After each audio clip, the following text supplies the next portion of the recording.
Last week, I went to see the new Conjuring movie playing in the theaters currently, and that would be The Conjuring Last Rites. I went to see this with my girlfriend and some friends, and I just want to say this movie was absolutely amazing, and all my friends and girlfriend also thought it was amazing. And overall, it was a great end to the Conjuring series as of right now. But after watching this movie and watching the end credits talking about this story actually being based off true events, I said, let's make a video on the true case of The Conjuring 4 and what really happened to say that house was so haunted and just so much news reportings on the house. Before we actually get into this video, I want to welcome you guys to Paxi World. Welcome to the channel where we talk about everything related to horror, creepy content. For example, here's my video on TikTok's most disturbing TikToks account, and I also did one on YouTube's most disturbing YouTube channels. So if any of those videos sound interesting, you maybe check out my other videos at the end of this video. But if you're just here to watch this video, I hope you guys enjoy, and let's get right into this. One that included levitations, screams in the night, his kids and dogs thrown around. One more thing, sorry guys. Before we actually get into the true story of The Conjuring, I want to add the summoning mirror that you see in The Conjuring 4, and then the actual Smurl family, that the big family that you see that's being affected by this demon.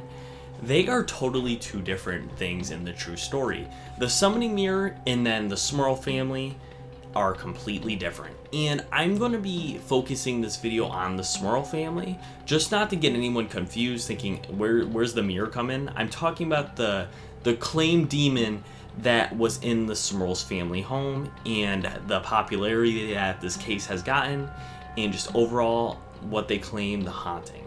So just so you guys know, so no one gets confused in the comments, I hope you guys enjoyed this video, and now let's get right into the true story of The Conjuring 4. This story starts in Pennsylvania in 1973, starting with the Smurl family, who would move into a new home after a huge flood from Hurricane Agnes. Now, this hurricane really just tore up the city, so a lot of people did have to get new homes at this time. Now, the Smurl family had a good amount of people living in their home. The Smurl family had 4 daughters, including the father and mother, and then they also had the grandparents, the grandma and grandpa.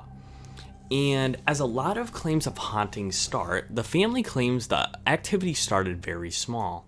For example, doors closing and opening by themselves, even the toilet flushing by itself.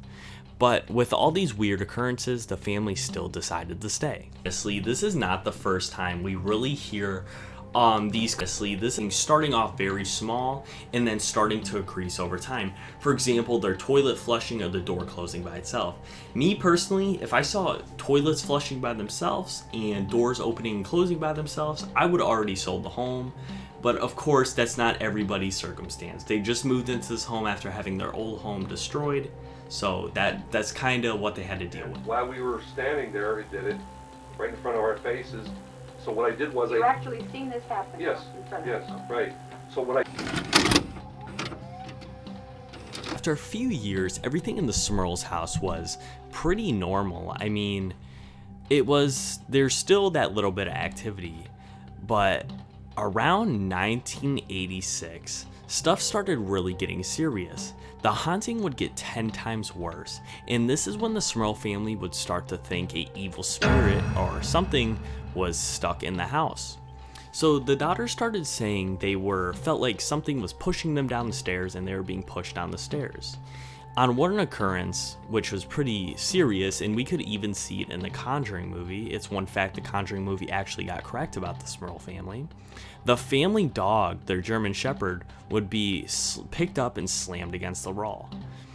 Now, probably the worst case in this haunting was the father of the daughters in the house would be claimed to be assaulted by a ghost while sleeping in the living room.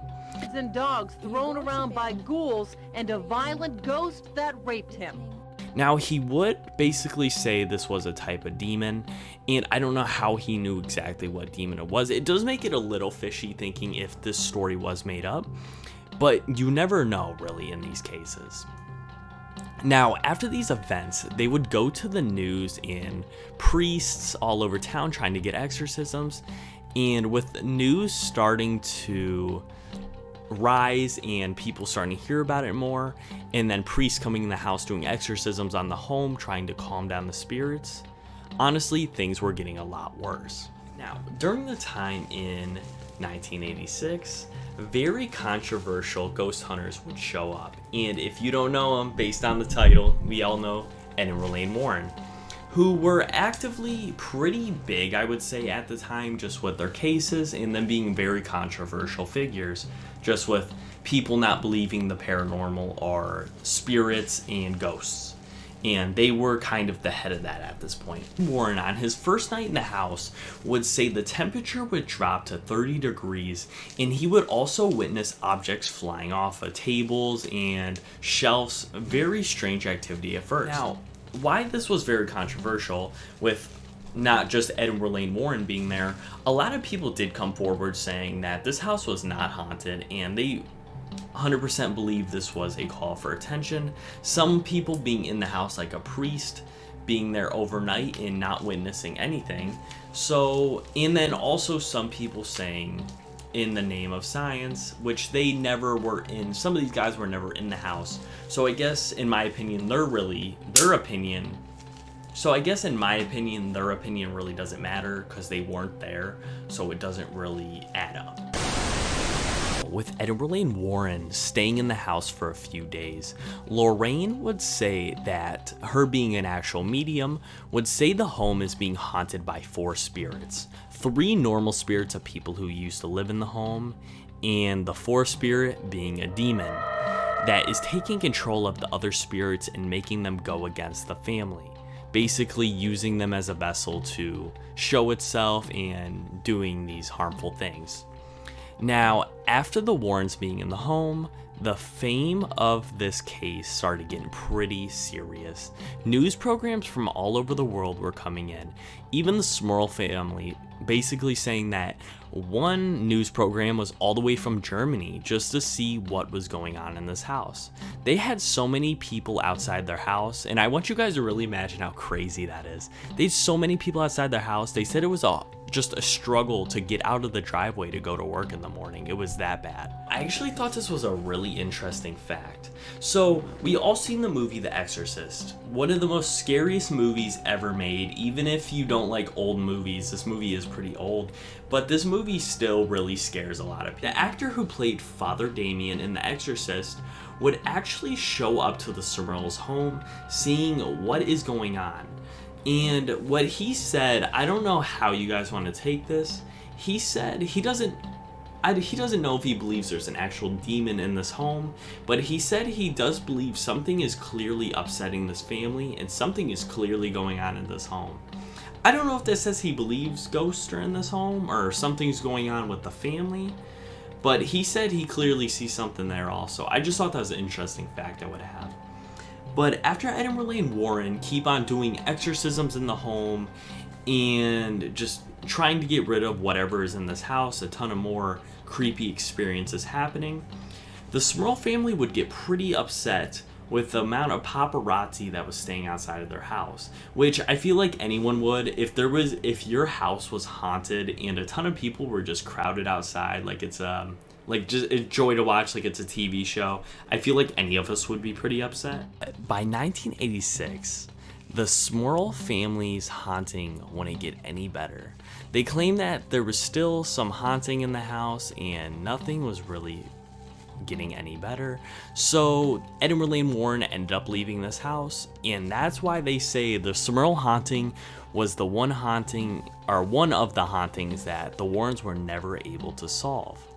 Now, the Smurl family would also leave this home in 1986, and when a new woman would move in, if you guessed it, she would have no paranormal activity. Nothing would be in this home and nothing creepy would happen to her. Some people say the evil spirit would end up leaving the home and following the Smurls to their new home. Some people say this was a huge just ghost story and a lie just for attention. Either way, the true story of The Conjuring was for sure very creepy, and the movie was also just as terrifying. So I really recommend you guys check this out in the theaters. And this is the last Conjuring movie, so I don't think we will get any more movies, so it makes it more worth it to go watch. But I hope you guys made it to this end of the video. If you do, I will see you guys in the next video.